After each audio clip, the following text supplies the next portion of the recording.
Doctor Rajagopal Kammathi, ബഹിരാകാശ നിലയങ്ങൾ സെക്കൻഡിൽ 7.8 കിലോമീറ്റർ വേഗത്തിൽ ഭൂമിക്ക് ചുറ്റും സഞ്ചരിക്കും എന്നാണ് അറിയാൻ കഴിഞ്ഞിട്ടുള്ളത്. അങ്ങനെയെങ്കിൽ 90 മിനിറ്റിൽ ഒരു ഓർബിറ്റ് പൂർത്തിയാക്കും. ഈ ശുഭാൻശു ശുക്ലയും അദ്ദേഹത്തിനൊപ്പമുള്ള സംഘവും ഒരു ദിവസം എത്ര തവണ ഭൂമിയെ വലം വയ്ക്കും എന്നതാണ് നമുക്ക് മനസ്സിലാക്കാൻ കഴിയുന്നത്. അതുപോലെ അവരുടെ പരീക്ഷണങ്ങൾ എന്ന് പറയുന്നത് ഇനി വരുന്ന മണിക്കൂറുകളിൽ വളരെ നിർണായകമായ ചില പരീക്ഷണങ്ങളിലേക്ക് അവർ കടക്കുകയാണല്ലോ. അപ്പോൾ അതിൻ്റെയൊക്കെ പ്രാധാന്യം എങ്ങനെയാണ്? അതിൽ കേരളത്തിനും ചില പങ്കാളിത്തമൊക്കെ ഉണ്ട്. നമ്മളുടെ വെള്ളായണി സർവകലാശാലയുടെയൊക്കെ പങ്കാളിത്തത്തോടു കൂടി, കൂടാതെ പ്രമേഹവുമായി ബന്ധപ്പെട്ട് നമുക്ക് അതിലേക്കൊക്കെ വിശദമായി വരാം. ഇപ്പോൾ തുടക്കത്തിൽ എങ്ങനെയാണ് ഇവരുടെ ഒരു ഓർബിറ്റിൽ വലം വയ്ക്കുന്നത് ഉൾപ്പെടെയുള്ള കാര്യങ്ങളിൽ എങ്ങനെയാണ് അത്?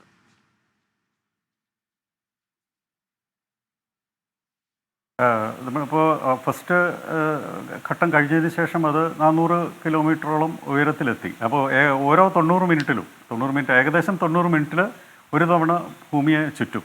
അപ്പോൾ അതായത് ഏകദേശം 20 സൂര്യോദയങ്ങളും 20 സൂര്യാസ്തമയങ്ങളും ഈ ക്രൂ ഡ്രാഗൺ ഷക്സ് ഉൾപ്പെടെയുള്ളവർ കണ്ടു കഴിഞ്ഞു.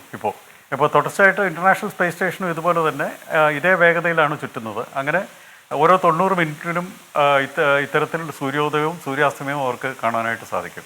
ഭൂമിയുടെ പല മേഖലകളിലൂടെയാണ് ഇത് കിടക്കുന്നത്. ഒരേ ഓർബിറ്റിലാണെങ്കിലും പല തലങ്ങളിലൂടെ അത് ഭൂമിയെ ചുറ്റും. ഒരേ തലത്തിലൂടെ, ഒരേ ഓർബിറ്റിലൂടെ, ഒരേ ദിശയിലൂടെ അല്ല ഇത് ചുറ്റുന്നത്, പല രീതികളിലൂടെ ഇത് കടന്നു പോകും. അപ്പോൾ ഭൂമിയുടെ ഏകദേശം എല്ലാ ഭാഗവും ഇവർക്ക് കാണാനായിട്ട് സാധിക്കും. അപ്പോൾ മഹാസമുദ്രങ്ങളും ഭൂഖണ്ഡങ്ങളും രാത്രിയാകുമ്പോൾ പ്രകാശിച്ച് നിൽക്കുന്ന നഗരം ഒക്കെ അവർക്ക് കാണാനായിട്ട് സാധിക്കും. മരുഭൂമികളും ഹിമാലയം ഒക്കെ മുകളിൽ നിന്ന് കാണുക എന്ന് പറയുന്നത് ഒരു അഭൗമമായ ദൃശ്യം, ശരിക്കും ലിറ്ററലി അഭൗമമായ ഒരു ദൃശ്യം തന്നെയാണ് അത്. അപ്പോൾ അത് ഷക്സിനിപ്പോൾ അത് കണ്ടറിയാനായിട്ട് സാധിക്കും. ഇവിടെ പ്രധാനപ്പെട്ട ഒരു കാര്യം എനിക്ക് പറയാനുള്ളത്, ഇത് ഒരു ലോ എർത്ത് ഓർബിറ്റ് എക്കോണമി എന്ന് പറയുന്ന പുതിയൊരു സമ്പദ് വ്യവസ്ഥയുടെ തുടക്കമാണ് ഇന്ത്യയെ സംബന്ധിച്ചിടത്തോളം.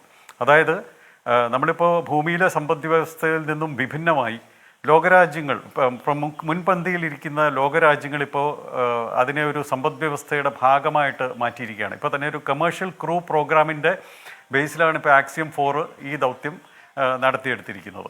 അപ്പോൾ അതുപോലെ ഇനി ഭാവിയിലും കമേഴ്ഷ്യൽ ക്രൂ പ്രോഗ്രാംസ് തുടർന്നുകൊണ്ടിരിക്കും. നമുക്കറിയാം 2 സ്വകാര്യ സംരംഭകരാണ് ഇതിന് പിന്നിൽ, സ്പേസ് എക്സും ആക്സിയം 4ഉം.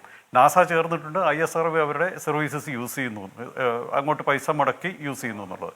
നമ്മളെ സംബന്ധിച്ചിടത്തോളം അതൊരു ചിലവൊന്നുമല്ല, അതൊരു ഇൻവെസ്റ്റ്മെൻറ്റ് മാത്രമാണ്. കാരണം ഭാവിയിലേക്കുള്ള നമ്മുടെ ഈ ലോ എർത്ത് ഓർബിറ്റ് എക്കോണമിയിലേക്കുള്ള നമ്മുടെ ചുവടുവെപ്പിന് വേണ്ടിയുള്ള ഒരു നിക്ഷേപമായിട്ട് വേണം ഈ ഒരു ദൗത്യത്തിനെ കാണാനായിട്ട്. കാരണം ഈ ഗഗൻയാൻ ദൗത്യം എന്ന് പറയുന്നത് നമ്മുടെ ബഹിരാകാശത്ത് മനുഷ്യനെ എത്തിച്ച് ഭാവി പരിപാടികൾ, സ്പേസ് ടെക്നോളജി ഉപയോഗപ്പെടുത്താനായിട്ടുള്ളതിൻ്റെ ആദ്യത്തെ ശ്രമമാണ്.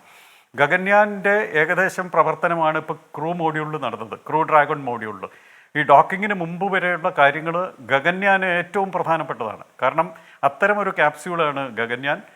ഏകദേശം അതിനേക്കാൾ കുറച്ച് താഴ്ന്ന ഓർബിറ്റിലായിരിക്കും ഗഗൻയാൻ പോകുക. അത് കുറച്ച് ദിവസം അവിടെ സ്പെൻഡ് ചെയ്യും. അപ്പോൾ അത് ആദ്യഘട്ടമാണ്. പിന്നീടാണ് ഭാരതീയ അന്തരീക്ഷ സ്റ്റേഷൻ വരുന്നത്. ഇതിനകത്ത് ഇദ്ദേഹം പരീക്ഷണങ്ങൾ നടത്തുന്നു, 60ഓളം പരീക്ഷണങ്ങളുണ്ട് എല്ലാവരുമായിട്ട് നടത്തുന്നതെന്നൊക്കെ നമ്മൾ കേട്ടു. അപ്പോൾ ഇത്തരം പരീക്ഷണങ്ങൾ എന്തിനാണ്? അപ്പോൾ അവിടുത്തെ സ്പേസിലെ ആ സാഹചര്യങ്ങൾ, വാക്യൂമും മറ്റ് സാഹചര്യങ്ങളും ഉപയോഗപ്പെടുത്തി കഴിഞ്ഞാൽ, മൈക്രോഗ്രാവിറ്റിയും ഉപയോഗപ്പെടുത്തി കഴിഞ്ഞാൽ എങ്ങനെ നമുക്ക് കുറച്ചുകൂടി മെച്ചപ്പെട്ട കാര്യങ്ങൾ ഉൽപ്പാദിപ്പിക്കാൻ സാധിക്കുമെന്നുള്ള ഒരു ചിന്തയാണ് അതിനകത്തുള്ളത്. നമുക്കറിയാം ഇലക്ട്രോണിക് ഐറ്റംസിനൊക്കെ ഒരു കാലാവധിയുണ്ട്. ആ കാലാവധി കഴിഞ്ഞാൽ അത് ചീത്തയായി പോകും. കാരണം ഭൂമിയിൽ വെച്ച് ഉൽപ്പാദിപ്പിക്കുമ്പോൾ എത്ര സൂക്ഷ്മമായിട്ട് നിർമ്മിച്ചാലും അതിൽ വായു കുമിളകൾ കടന്നുകൂടും. അപ്പോൾ അത് അതിൻ്റെ ലൈഫിനെ ബാധിക്കും. ഇപ്പോൾ നമ്മുടെ ശരീരത്തിന് ആന്തരികമായിട്ടുള്ള ഉപയോഗിക്കുന്ന സാധനങ്ങൾ, ഇപ്പോൾ ഹാർട്ട് വാൽവുകൾ, അതുപോലെ പേസ് മേക്കേഴ്സ്, പിന്നെ ഇൻസുലിൻ പമ്പ് പോലെയുള്ള വസ്തുക്കൾ.